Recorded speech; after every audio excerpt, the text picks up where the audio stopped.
Hello students, आप सबको अपने चैनल साइंस जंक्शन में एक और नई वीडियो के साथ स्वागत करती हूं। आज का ये वीडियो क्लास 10 का साइंस अध्याय 12 विद्युत धारा का चुंबकीय प्रभाव, इसका हम अध्याय के बीच बीच का जो प्रश्न उत्तर रहता है उन प्रश्न उत्तर को एक ही जगह लेकर आए हैं। इससे पिछले वीडियो में हम विद्युत धारा का चुंबकीय प्रभाव, इसका हम कंप्लीट थ्योरी देख चुके थे। ठीक है, जिसने थ्योरी नहीं देखे हैं वह चैनल पर प्लेलिस्ट बना हुआ है, आप वहां पर जाके सबसे पहले इसका थ्योरी पार्ट देख लीजिएगा। उसके बाद आप प्रश्न उत्तर बनाइएगा तो आपको काफ़ी समझने में परेशानी नहीं होगी। चाहे आप क्लास 10th में हो, बिहार बोर्ड या फिर एनसीईआरटी आप पढ़ रहे हैं, किसी भी एग्ज़ाम की तैयारी कर रहे हैं, चाहे बीपीएससी जीआरई 4 हो या फिर एस्टेट हो, तो इनके लिए भी यह वीडियो काफ़ी इम्पोर्टेंट है। क्योंकि हम नोट्स जो है एक सिस्टमेटिक ढंग से जो है एनसीईआरटी का पॉइंट टू पॉइंट नोट्स तैयार करके आपको बताते हैं, ताकि आप जो है वो कम समय में बेहतर तैयारी कर पाइएगा। और यकीन मानिए कि हम अपने नोट्स में जो है वो 100% कंटेंट देते हैं, ताकि आपको जो है वो किसी और वीडियो को देखने की आवश्यकता ना हो। ठीक है, आपको एक ही वीडियो में सारा जो टॉपिक है उससे रिलेटेड जितना भी क्वेश्चन संभावित है वो सभी कवर हो जाएगा। तो चलिए बिना देरी के शुरू करते हैं आज की क्लास, यानी कि विद्युत धारा के चुंबकीय प्रभाव।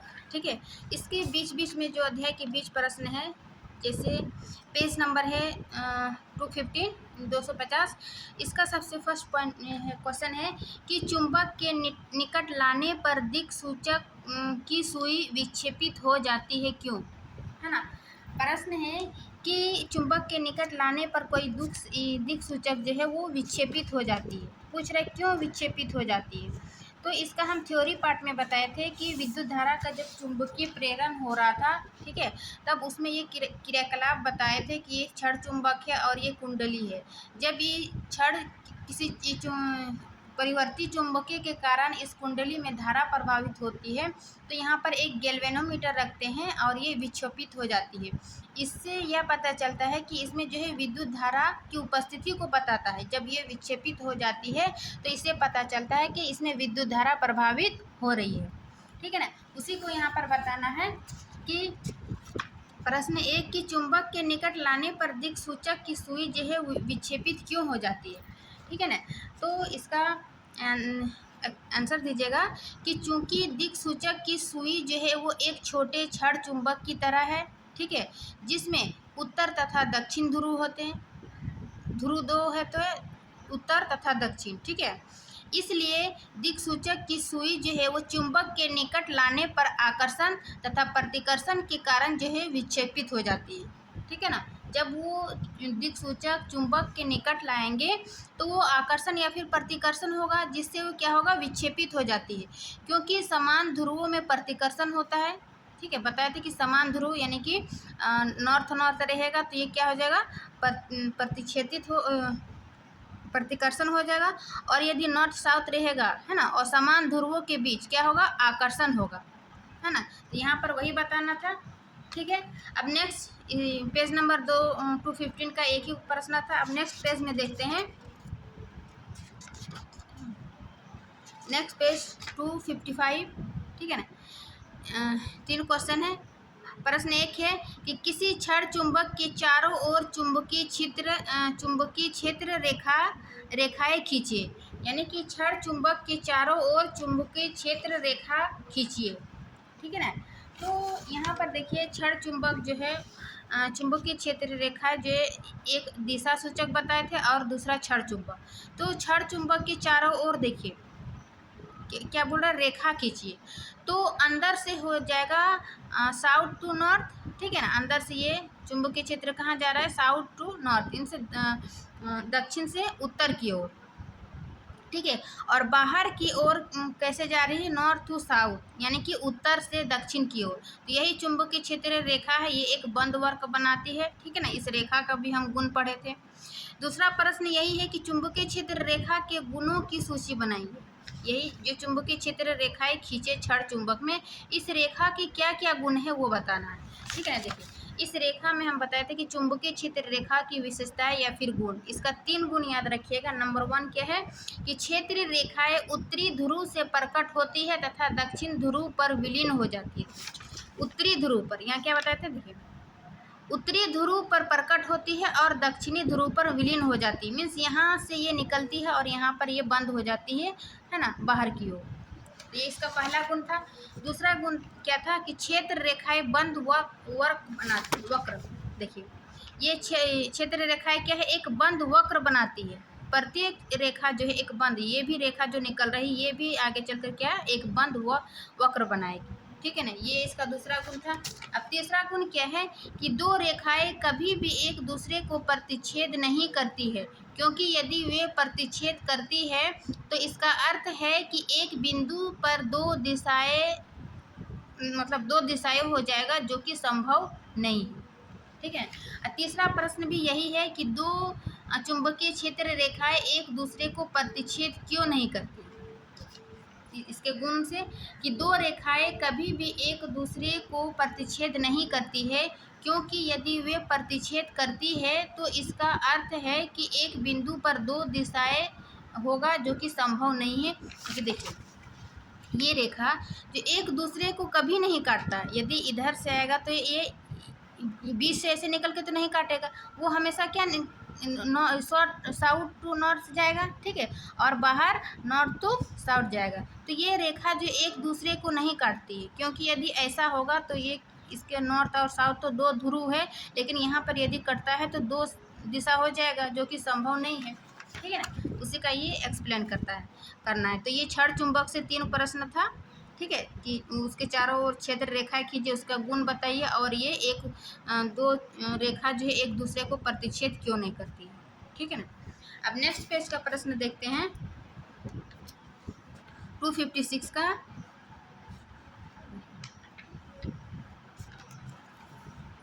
क्या है कि मेज के तल में पड़े तार के वृत्ताकार पास पर विचार कीजिए, ठीक है ना। क्या है, तार के वृत्ताकार पास पर विचार कीजिए। मान लीजिए कि इस पास में दक्षिणावर्त विद्युत धारा प्रभावित हो रही है। दक्षिणावर्त मीन्स क्लॉकवाइज, ठीक है ना, विद्युत धारा प्रभावित हो रही है। दक्षिण हस्त अंगुष्ठ नियम को लागू करके पास के भीतर तथा बाहर चुंबकीय क्षेत्र की दिशा कीजिए। दक्षिण हस्त अंगुष्ठ नियम क्या बताए थे, उसी के अनुसार ये बताना है कि चुंबकीय क्षेत्र बाहर तथा चुंबकीय क्षेत्र की दिशा ज्ञात कीजिए, ठीक है ना। और चालक भी हम 2 प्रकार के बताए थे कि एक सीधा चालक और एक वृत्ताकार चालक। तो वही वृत्ताकार से ही प्रश्न है कि देखिए दक्षिण हस्त अंगुष्ठ नियम क्या था कि यदि चालक तार को पकड़े हुए है तब अंगूठा विद्युत धारा की दिशा की ओर संकेत करता है, जबकि अंगुलियां चालक के चारों ओर चुंबकीय क्षेत्र रेखा की दिशा को निरूपित करता है, ठीक है ना। ये वाला देखिए, ये क्या है, दक्षिण हस्त अंगुष्ठ नियम। ये अंगूठा क्या है, विद्युत धारा को प्रदर्शित कर रहा है, और ये सारा जो उंगली है ये चुंबकीय क्षेत्र इंकित कर रहा है, ठीक है ना। तो यही था दक्षिण हस्त अंगुष्ठ नियम। तो इसी के अनुसार बताना है कि ये वृत्ताकार जो है मेज है उसको लागू करके पास के भीतर तथा बाहर चुंबकीय क्षेत्र की दिशा ज्ञात कीजिए। तो देखिए यहाँ पर तो ये दक्षिण हस्त अंगुष्ठ नियम को एक्सप्लेन किए। उसके बाद देखिए चुंबकीय क्षेत्र रेखा, ये अंगूठा विद्युत धारा, तो चुंबकीय क्षेत्र चारों ओर होगा, ठीक है ना। और ये मेज के अंदर की ये स्ट्रक्चर होगा इस प्रकार की स्पष्टता कि वृत्ताकार पास लूप के अंदर चुंबकीय क्षेत्र रेखाओं की दिशा कागज के तल के लंबवत यानी अंदर की ओर होगी। नहीं देखो, चुंबकीय क्षेत्र रेखाओं की दिशा कागज के तल लंबवत की अंदर होगी तथा बाहर चुंबकीय क्षेत्र की दिशा यानी मेज के तल के लंबवत ऊपर की ओर होगी। देखिए ये चुंबकीय क्षेत्र जब ये क्लॉक वाइज घूम रही थी तो ये विद्युत धारा नीचे की ओर, और जब ये एंटी क्लॉक है ना वामवर्त, तो ये चुंबकीय क्षेत्र नीचे और वे विद्युत धारा ऊपर की ओर। तो यही था मेज के अंदर उसका दक्षिण हस्त अंगुष्ठ नियम के अनुसार ये बताना था कि उसके चुंबकीय क्षेत्र की दिशा किस प्रकार होगी।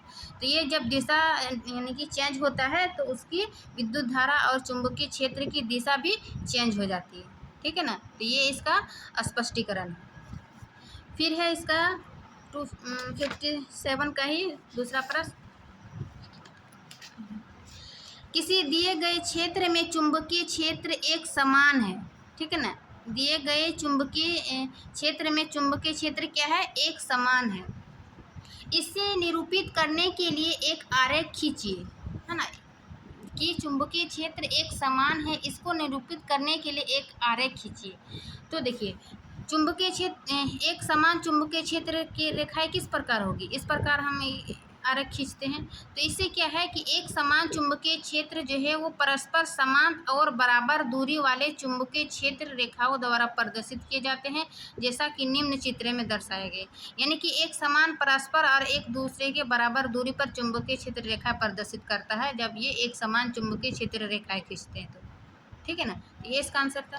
तीसरा है कि सही विकल्प चुनिए। क्या, कि किसी विद्युत धारावाही सीधी लंबी परिनालिका के भीतर चुंबकीय क्षेत्र, परिनालिका बताए थे कि ये है ना, इसी में बताना है कि यदि धारावाही सीधी लंबी परिनालिका के भीतर चुंबकीय क्षेत्र होगा तो चुंबकीय क्षेत्र क्या होगा, क्या शून्य होगा, या फिर एक सिरे शून्य होता है, या फिर एक सिरे की ओर जाने पर घटता है, या फिर इसके ए सिरे की ओर जाने पर बढ़ता है, या फिर सभी बिंदुओं पर समान होगा, है ना। देखिए फिगर से ही पता, ये परिनालिका है कि परिनालिका के भीतर यदि चुंबकीय क्षेत्र क्या होगा, सभी में एक समान होगा, यानी कि सभी बिंदुओं पर इसकी जो चुंबकीय क्षेत्र होगा वो क्या होगा, एक समान होगा।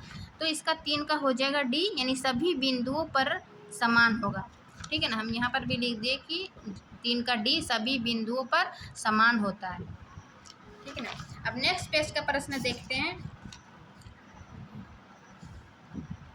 259 का प्रश्न 1 कि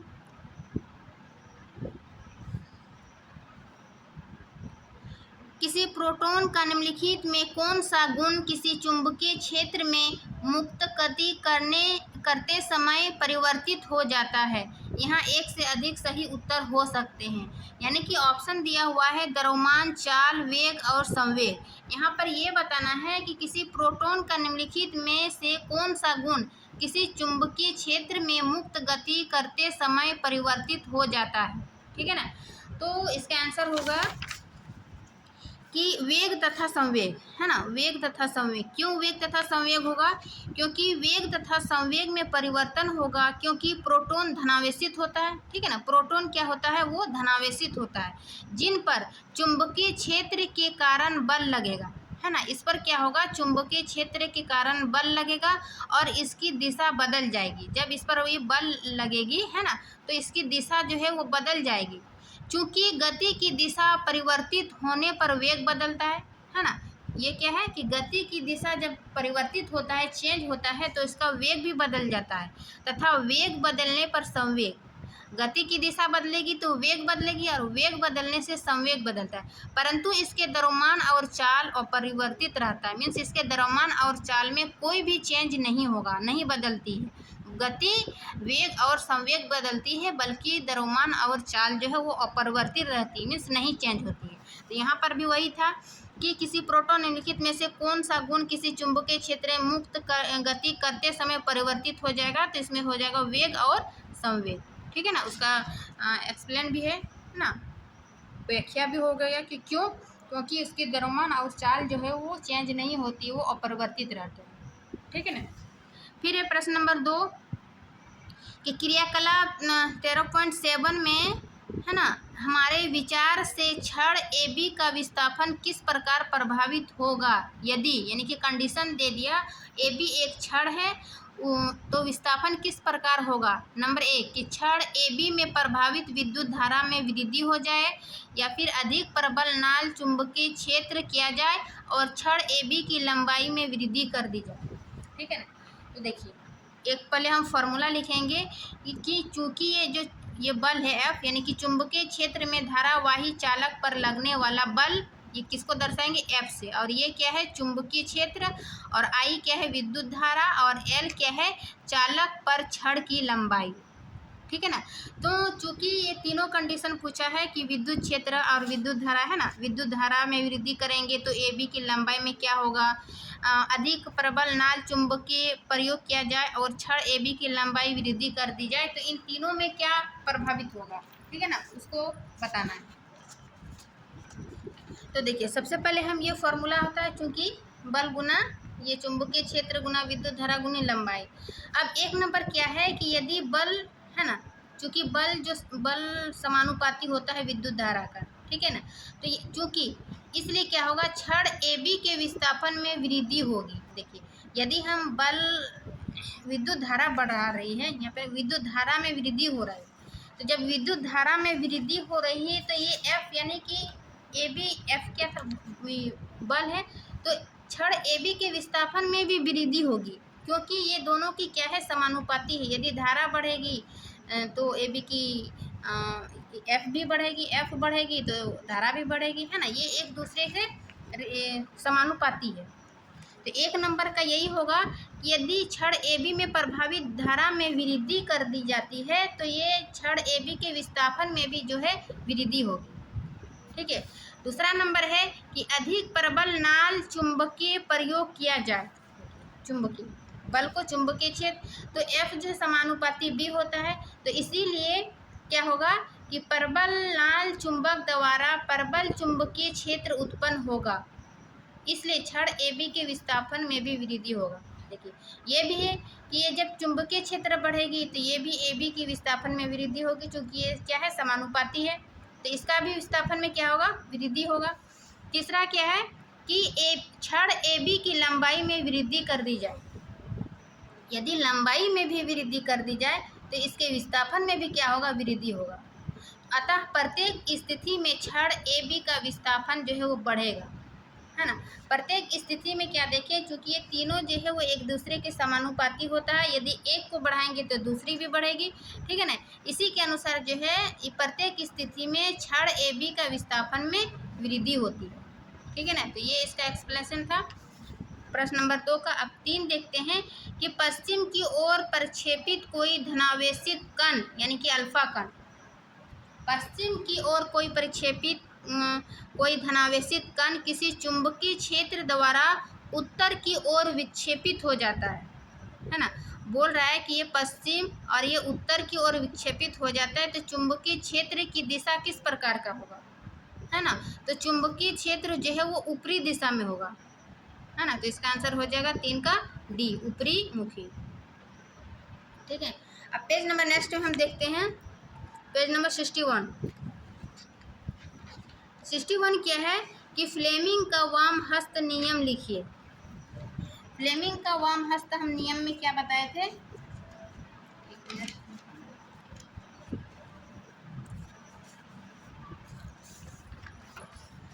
फ्लेमिंग का वाम हस्त नियम, है ना, कि बायां हस्त नियम या फिर वाम हस्त नियम क्या है कि अपने हाथ की तर्जनी, मध्यमा तथा अंगूठा के इस प्रकार फैलाइए कि ये तीनों जो है वो एक दूसरे के परस्पर लंबवत होगा, यानी कि ये इस प्रकार, है ना।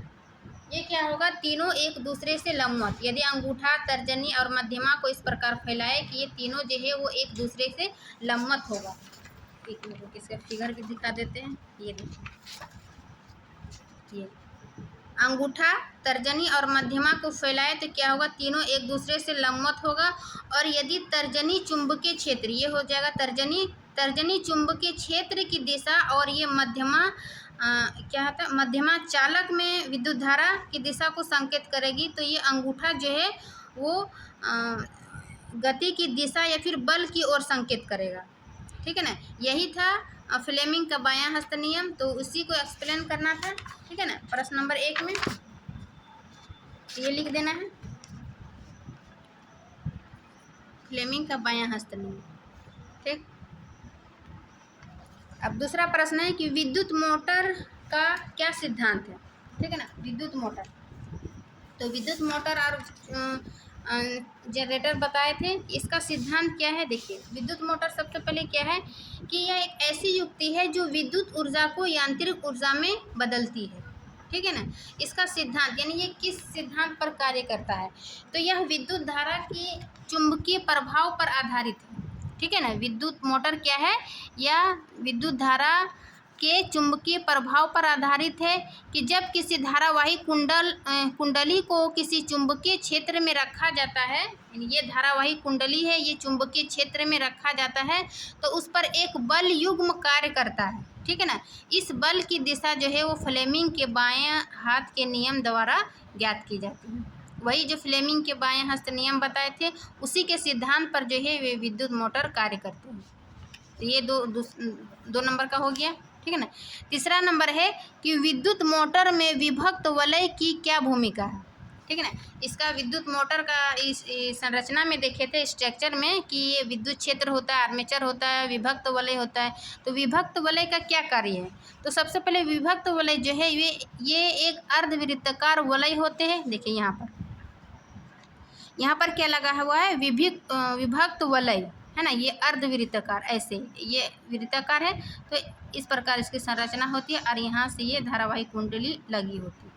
तो ये क्या है, एक अर्धवृत्ताकार वलय होते हैं जो एक ही वलय के दो खंड होते हैं। यही एक ही वलय के क्या है, दो खंड होते हैं जो आर्मेचर के सिरे विभक्त वलयों से जुड़े होते हैं। ये आर्मेचर है, इसके सिरे से ये दोनों जुड़े होते हैं।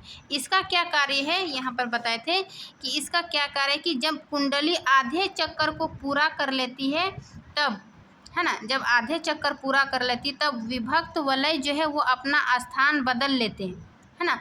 आधे चक्कर करने के बाद विभक्त वलय जो है वो अपना स्थान बदल लेते हैं और अब भुजा CD पर नीचे की ओर तथा AB पर ऊपर की ओर बल कार्य करता है। इसे कुंडली सदैव वामावर्त दिशा में घूमती है, ठीक है ना। ये इसका विभक्त वलय की क्या भूमिका है, कहाँ पर देखें, विद्युत मोटर जो आर्मेचर से लगी होती है, ठीक है ना। अब नेक्स्ट प्रश्न देखते हैं पेज का, ये 264 का।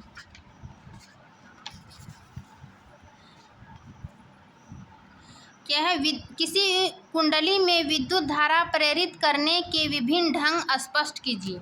यानी कि किसी कुंडली में जब विद्युत धारा उसे प्रेरित करते हैं तो उसके विभिन्न ढंग स्पष्ट कीजिए। तो इसका आंसर हो जाएगा, देखिए उसका स्टेप बताएंगे कि कैसे कैसे होता है।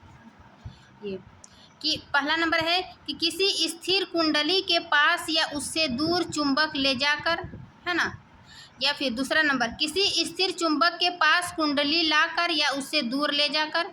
तीसरा है कि एक कुंडली के समीप रखी किसी दूसरी कुंडली में विद्युत धारा में परिवर्तन करके पहली कुंडली में धारा प्रेरित की जा सकती है, ठीक है। फिर चौथा है कुंडली के फेरों की संख्या में वृद्धि करके। तो ये इसका स्टेप था कि किसी कुंडली में विद्युत धारा प्रेरित करेंगे तो विभिन्न ढंग स्पष्ट कीजिए, ठीक है। अब नेक्स्ट पेज में देखते हैं,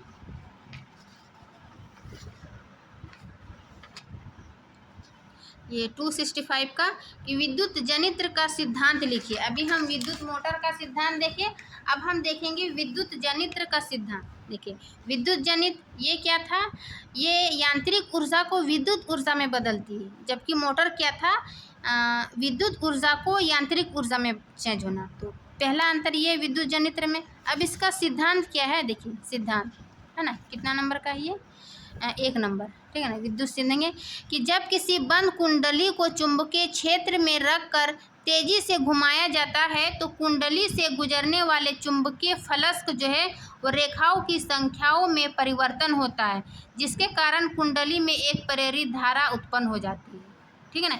ये चुंबकीय प्रेरण के सिद्धांत पर कार्य करता है, ठीक है। जो किसी कुंडली को रखने पर उसमें जो विद्युत धारा प्रभावित हो रही थी, तो ये इस सिद्धांत पर कार्य करता है कि विद्युत चुंबकीय प्रेरण के सिद्धांत पर कार्य करता है, ठीक है ना, विद्युत जनित्र। अब दूसरा प्रश्न है कि दिष्ट धारा के कुछ स्रोतों के नाम लिखिए। दिष्ट धारा क्या था, ये विद्युत जनित्र ही 2 प्रकार के था, एक था दिष्ट धारा और दूसरा प्रत्यावर्ती धारा, ठीक है ना। तो दिष्ट धारा क्या था, जिसका मान जो है वो हमेशा समान रहता है और दिशा भी समान रहता है, लेकिन इसका स्रोत पूछ रहा है, तो इसका स्रोत होगा, है ना, शुष्क सेल या फिर सेलों की बैटरी तथा दिष्ट धारा जनित्र, है ना, ये इसका स्रोत है। अभी तीसरा प्रश्न क्या है कि प्रत्यावर्ती विद्युत धारा उत्पन्न करने वाले स्रोतों के नाम लिखिए। यानी कि विद्युत प्रत्यावर्ती धारा, अभी हम देखें डिष्ट धारा विद्युत जनित्र ही 2 प्रकार के था, डिष्ट धारा और प्रत्यावर्ती धारा। तो डिष्ट धारा का स्रोत देखिए। अब प्रत्यावर्ती धारा क्या है, यह एक ऐसी धारा होती है जिसका मान एवं दिशा जो है वो बदलती रहती है। तो इसका स्रोत हो जाएगा विद्युत प्रत्यावर्ती विद्युत धारा जनित रेकिनी एसी तथा बैटरी आधारित उत्क्रमक यानी इन्वर्टर। ठीक है ना, तो ये इसका हो जाएगा। फिर अब नेक्स्ट पेज में का प्रश्न देख, नहीं इसी का 4 नंबर है, क्या है, सही विकल्प का चयन करें कि तांबे के तार की एक आयताकार कुंडली किसी चुंबकीय क्षेत्र में घूर्णी गति कर रही है, तो इस कुंडली में प्रेरित धारा की दिशा में कितने परिभ्रमण के बाद परिवर्तन होगा। देखिए, जब विद्युत मोटर में भी हम देखें आयताकार कुंडली है ना, तो ये जब घूमती है तो ये कितने चक्कर के बाद जो बोल रहा है कि धारा में बाद वो परिवर्तन होता है। तो अभी हम देखें कि विद्युत मोटर में जो विभक्त विलय था वो कितना में चक्कर में जो है, देखिए आधे हैं, कहाँ बताते हैं, वो क्या है कि जब कुंडली आधे चक्कर है ना, आधे चक्कर पूरा कर लेती है तब विभक्त वलय जो है वो अपना स्थान बदल लेती है। तो यहाँ पर भी वही स्थान है कि कितने परिभ्रमण के बाद जो है परिवर्तन होता है। तो क्या हो जाएगा इसका आंसर 4 का सी, यानी कि आधे चक्कर के बाद। ठीक है ना, 4 का सी। अब हम नेक्स्ट पेज में देखते हैं प्रश्न 267 का कि विद्युत परिपथों तथा साधित्रों में सामान्यतः उपयोग होने वाले 2 सुरक्षा उपायों के नाम लिखिए। ठीक है ना, पूछ रहा है कि विद्युत परिपथ तथा साधित्रों में सामान्यतः उपयोग होने वाले 2 सुरक्षा उपायों के नाम लिखिए। तो इसका आंसर हो जाएगा विद्युत फ्यूज और भू संपर्क तार। ये इसका 2 उदाहरण हो जाएगा। ठीक है, अब दूसरा प्रश्न है कि 2 किलोवाट शक्ति अनुपातांक का एक विद्युत तंदूर किसी घरेलू विद्युत परिपथ यानी कि घरेलू विद्युत परिपथ में वोल्ट कितना होता है 220, तो 220 वोल्ट में परिचालित किया जाता है, जिसका विद्युत धारा अनुपातांक 5 एम्पियर है। इससे आप किस परिणाम की अपेक्षा करते हैं, स्पष्ट कीजिए। यानी कि पावर दिया हुआ है 2 किलोवाट और वोल्ट दिया हुआ है 220 वोल्ट, तो उसका जो विद्युत धारा भी दिया क्या हुआ है 5 एम्पियर, तो उसका क्या परिणाम होगा, क्या विद्युत धारा ज़्यादा होगा या फिर कम होगा। ठीक है ना, तो आइए इसको हम पहले हल करते हैं कि सबसे पहले दिया क्या हुआ है शक्ति अनुपातांक P बराबर 2 किलोवाट। 2 किलोवाट है तो हम इसको वाट में करने के लिए है ना 1000 से गुना करेंगे, यानी कि ये 2 किलोवाट को 2 वाट में चेंज हो गया। ठीक है ना, किलो को हटा दिए। अब है घरेलू विद्युत परिपथ की वोल्टता यानी कि V बराबर क्या है 220 वोल्ट। तो चूँकि पावर बराबर क्या होता है, हमको I निकालना है ना, I मेरा 5 एम्पियर दिया हुआ है, लेकिन इससे तुलना करना है कि जो निकला। तो चूँकि P बराबर क्या होता है VI है ना, power Guna volt Guna I। तो पावर क्या है वह 2000 वाट। ठीक है ना, और वोल्ट दिया हुआ है 220 गुना I। तो I बराबर क्या हो जाएगा 2000 बटे ये 220, इसको हम कटाएंगे तो 22 2 से कटाएं फिर 100 यानी कि 100 बटे 11। ठीक है ना, जब इसको हम हल करते हैं तो निकलता है 9.09 एम्पियर। ठीक है ना, लेकिन चूँकि परिपथ का अनुपातांक जो है वो 5 एम्पियर है, चूँकि इसका 5 एम्पियर है, लेकिन जब यहाँ पर बोल रहा था कि 2 किलोवाट घंटा देंगे और 220 वोल्ट देंगे तो उसमें क्या परिणाम होगा उसको तुलना करके बताना था। तो चूँकि जो है परिपथ का एम्पियर 5 एम्पियर है, परंतु विद्युत तंतुर तथा 9.09 एम्पियर की धारा ली जा रही है। ठीक है ना, यहाँ पर दिया हुआ परिपथ में 5 एम्पियर, लेकिन मेरा निकला कितना 9.09 एम्पियर। तो इससे क्या पता चलता है, चूँकि अनुपातांक से बहुत ज़्यादा विद्युत धारा लिए जाने के कारण ये 5 एम्पियर से ये अधिक हुआ ना 9.09, तो इससे अधिक है। तो इससे क्या हो जाएगा कि अनुपातांक से बहुत ज़्यादा विद्युत धारा लिए जाने के कारण तार जो है वो गर्म हो जाएगा तथा अतिभारण के कारण है ना, इससे क्या हो जाएगा अतिभारण हो जाएगा, यानी कि उसको 5 एम्पियर क्षमता है और वो 9.09 एम्पियर होगा। इससे क्या हो जाएगा तार गर्म हो जाएगा और ये ओवरलोडिंग यानी अतिभारण के कारण फ्यूज का तार जो है वो पिघल जाएगा, जिससे परिपथ टूट जाएगा और आग भी लग सकती है। तो क्या परिणाम था वही स्पष्टीकरण था। तो ये इसका परिणाम का स्पष्टीकरण हो जाएगा कि जितना क्षमता है उसके अनुसार उससे अधिक विद्युत धारा निकला, ठीक है, आई का मान। तो इससे क्या हो जाएगा, ओवरलोडिंग यानी अति भारण होगा, जिससे तार गर्म होकर पिघल जाएगा, आग लग जाएगा, परिपथ टूट जाएगा, ठीक है। तो ये सब परिणाम हो सकता है। अब तीसरा प्रश्न है कि घरेलू विद्युत परिपथ में अतिभारण से बचाव के लिए क्या सावधानी बरतनी चाहिए। देखिए अतिभारण क्या था कि जब क्षमता से अधिक विद्युत धारा का अतिभारण हमने ओवरलोडिंग होने के कारण उसका बचाव क्या है घरेलू विद्युत परिपथ में, ठीक है ना। तो इसका याद रखिएगा 4 पॉइंट। नंबर 1 क्या है कि एक ही सॉकेट से बहुत से विद्युत संयंत्रों को नहीं जोड़ना, यानी कि एक ही फ्यूज से क्या करते हैं कि बहुत अधिक तार ले जाते हैं, वो गलती नहीं करना है। इससे क्या होगा, अतिभारण की संभावना बढ़ जाती है। तो वही है कि एक ही सॉकेट से बहुत से विद्युत संयंत्रों को नहीं जोड़ना चाहिए।